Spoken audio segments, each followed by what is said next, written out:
start with a question for you all. I want you to think of the word failure.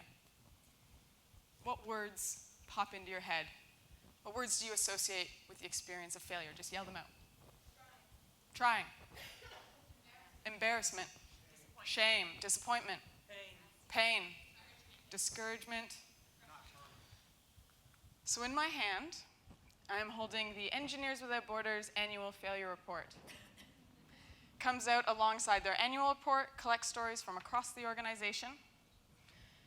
This particular edition has 27 pages, 14 stories, prove this organization failed at least, but probably more than 14 times that year. Knowing that, what words come into your mind when you think of this organization and the people who wrote these stories to be published publicly? Courage, brave, innovation, perseverance, smart, honest, learning, innovative, driving change, growth mindset. Do you notice a difference in those two sets of words?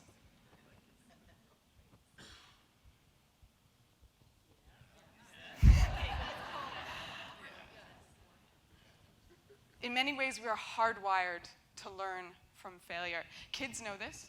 Whether it's taking those first few steps or learning to play the piano, nobody calls it piano fail. We call it piano practice.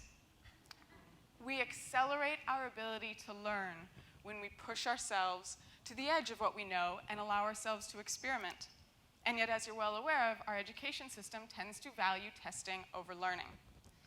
Fairly early on, my aptitude was tested. Turns out I am awful at just about everything associated with creativity.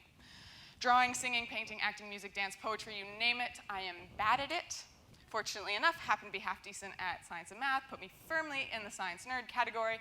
But of course, these labels are ridiculous.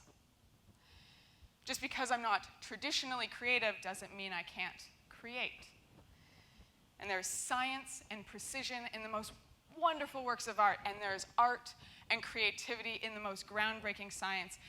And not to suggest for a second that this is groundbreaking science, but in my grade 9 biology class, I decided to microwave my bean seeds. Honestly, I just want to see what would happen. Secretly, I was kind of hoping they would mutate. But apparently, my desire to create Teenage Mutant Ninja Beans doesn't actually earn you any marks. I was supposed to learn about photosynthesis or how plants grow. I didn't. What I did learn is that if you put your seeds in the microwave, stunts the growth of the plant. Anything more than 25 seconds, seed doesn't germinate at all. I thought this was kind of cool. My teacher did not.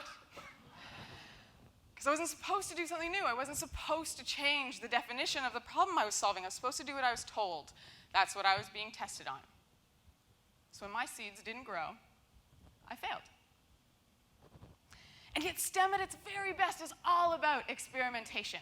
I cannot overstate the importance of creating room for both students and teachers to try out their ridiculous ideas. This idea of testing over learning is insane. You think that all the world needed of us was to be automatons, solving questions that have already been solved, asking no questions for 8 hours a day. The school that I went to taught me to be a consumer of knowledge. I had taken information, spew back out when I'm asked. Don't get me wrong, I love learning from others. But when are we ever taught to self-authorize, to shake things up, do things differently, to truly create? I want every single person in this room to see yourself as a producer of knowledge and help others see themselves as producers as well. And it's scary, and we're not taught how, and it may lose you marks on your Bean project. But we are never going to imagine and discover the solutions to our most complex problems by consuming. But it's hard. Because when we experiment, when we create, and when we produce, we put a piece of ourselves out there to be judged, and we may fail. So I want you to consider a time that you tried and failed.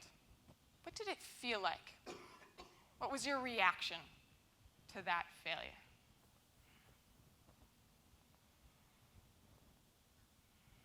It's very important to be right. The teacher is always right. And the students try to be right, and as one of these young ladies said, the best way to be right is not to say anything, then you won't be wrong. Now, I believe the exact opposite, which is you cannot learn anything unless you make a mistake. So I tell my students, when you make a mistake, celebrate. And the way to celebrate is like this. How fascinating! It's actually quite difficult. Try it out on the golf course next time you're out. You know why it's difficult is because when we make a mistake, we tend to pull down, the body pull down. Notice the next time you make a mistake, the body pulls down. Now, instead, when it pulls down, you go, how fascinating. It's like this. It's difficult to do, you know. I want every single person in this room to think of a failure. Let yourself go back there. Remember what it was like to experience that failure. But instead of letting our bodies pull down, on the count of 3, we are all going to throw our arms up and yell, how fascinating. Understand if you're feeling a little bit silly or embarrassed about this. You are free to close your eyes so no one can see you, but for real, on 3, we are going to do this. So I want you to think of your failure. Let yourself go back there. Really remember what it was like. I'm going to do it too. And on 3, 1, 2, 3. How fascinating! Obviously, a very simple action and a little bit silly, but I love it because, to me, it is also so profound. Imagine if every time we failed, we simply said to ourselves, how fascinating! What did I learn? And every time our colleagues, peers, partners, students failed, we went up to them with appreciation and curiosity and said, how fascinating. What did you learn? How much we would reshape our relationship to failure and experimentation.